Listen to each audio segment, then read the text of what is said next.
Hello, how you guys doing? My name is Robert Phillips, and I make videos about my experience with what I'm going through right now, which is getting into the Marine Corps. And afterwards, I'm going to, when I get home from boot camp, make videos talking about everything I've gone through, and then just keep doing it throughout my military career. So where I'm at right now is I just finished up with the ASVAB and MEPS. I did it a little bit different than most of you probably will be. I did the ASVAB a couple weeks ago. I scored a 72 and got over 100 points on each of the base scores. You'll find out, if you don't know what base scores are, you'll find out more about that. It's basically a combination of the different subsections of the test. There's 10 sections of the ASVAB. But that's a small part. I mostly wanted to talk about MEPS because that's what most people are worried about. The ASVAB, basically, you're pretty much good if you're just out of high school. You're gonna do okay. Um, what I did was, I mean, a lot of people I see on YouTube are buying ASVAB health books, um, but I didn't do that. I've seen those, and they're basically what I went and did was I went to the library, excuse me, and got a GED study guide. It's about that you know, it's the same, basically the same thing. So I just went and reviewed through things that I thought I might need some brushing up on, which wasn't very much. Um, sorry, excuse me. Um, I did that, and then either way, whether you take the ASVAB earlier, like weeks before, or not, when you're going to do MEPS, they still put you in a hotel the night before, because you get up at 4:30 in the morning. But my roommate and I only had one roommate. We both got up at 4 o'clock, so we would have time to each shower and get ready. Make sure you clean your ears before you go to do that, to do MEPS, because they will assign you eardrops, and you know that could, I don't know if that delays you, disqualifies you for a week or two, I don't know. But it's better to just have them clean so you don't have to worry about it. Also, make sure you do shower because you will be taking your clothes off. So, you know where I'm going with that. You know, you don't want to embarrass yourself, is what I'm saying. So, be clean and be ready. Well, anyway, you get up at 4:30, or they buzz you at 4:30. You go downstairs, eat breakfast. Breakfast is really good, by the way, because yeah, I don't get breakfast cooked for me very much. So ate breakfast. Then you stand outside, wait, you know, chit chat with, you know, other recruits. Um, then they put you on a bus, ship you to, you know, whatever military base you're going to. Mine was Fort Meade, if I didn't already say, Fort Meade in Maryland. Um, then when you first get there, they scan your bags for weapons, well, crap like that. You put all your personal belongings in your bag and put it in the baggage area. Then you go to the conference hall for a general briefing of what you're going to be doing that day. Then you should have a folder, a file of paperwork with you that your recruiter gave you before, like the night before. You take that. The lady looks it over. Once you wait in a long line, a really long line, and you finally get your chance at the desk. You give her your ID and social security card. They give you your sticker, and that verifies your name, your branch of service, um, and that's how you get around. That's how they identify you the rest of the day.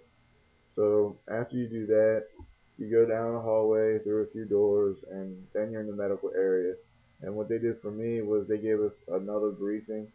Um, Other videos that I've watched didn't really mention this, but I had another secondary briefing once they separated the people taking the ASVAB from the people taking the physicals.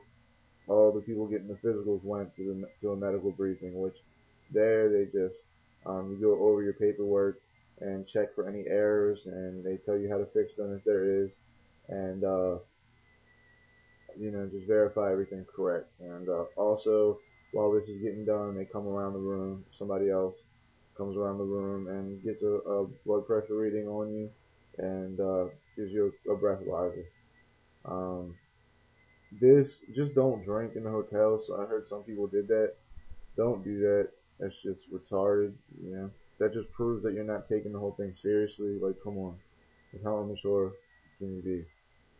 But anyway, you do that, and the first thing that I did after that was they line you up, and they split you into sections.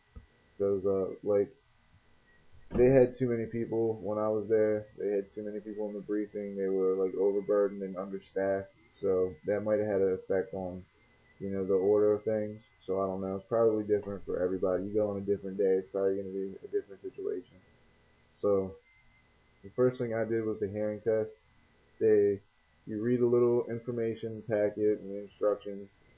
And then when it's your turn, they put you in this little room and they lock a door behind you, and you basically listen to a different frequency of pinging noises at different decibels, and you press the button to cut the noise off whenever you hear it.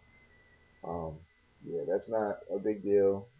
It's actually kind of cool because it's so quiet in there. You can like hear your. Actually, my heartbeat was kind of messing me up, like because I'm trying to hear these really like quiet pinging noises, and I can hear my heartbeat. So yeah, just try to breathe easy and listen as hard as you can. So next, I went to the vision test. That's pretty simple. They just put a bunch of cards in front of you with different color backgrounds with colored numbers, like it's dots, and they're checking for color blindness. And you also look into a little machine which has like the cards, like the old school style vision test. Like it has numbers, and she'll tell you to read line number 9 or whatever, and that checks for your overall vision and your nearsightedness or farsightedness. And then if you have bad vision, they check to see if it's correctable, which I didn't have a problem with that, so I didn't have to get checked to see if it was correctable. After I did the vision test, I went and did the urine test. For this, make sure you gotta go, because if not, that just is inconvenient for everybody. You know, just make sure you gotta pee. Drink a lot of water beforehand.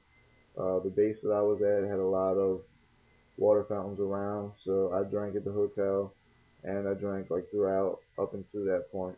And yeah, I was good. I had to go really bad by the time the urine test came around, so I was ready to go. That they just you basically there isn't a guy in there watching you, watching all of you, and you walk after you go, you hold your cup and they dip a little stick into the urine sample to make sure that your proteins are good. You don't have too much calcium or whatever in your urine or too much sugar to make sure your kidneys are functioning properly. And then they send the sample off to the lab. And next, I did the blood test, which isn't a big deal. They take a little vial of blood and check for HIV. I believe it's pretty much only HIV. And so after that, um, I'm trying to make this video short because I've already taken 2 takes in that 15-minute videos, and you can't post those. But anyway, after the blood test, I did the medical history. That they call it medical history, and that's where you're one-on-one with a doctor, and they go and ask you questions. This is where it's vital to review with your recruiter about what your answers are going to be, and make sure you stick to them. If you switch something up, that's going to cause you problems because they're going to need paperwork on. If you told your recruiter you never had a respiratory infection, and then you tell the doctor that you have, that's going to cause you problems. Um, so just make sure you know what you're going to say, and actually, my video is coming up on 10 minutes, so I'm going to have a second video. So I'll see you guys on the next one.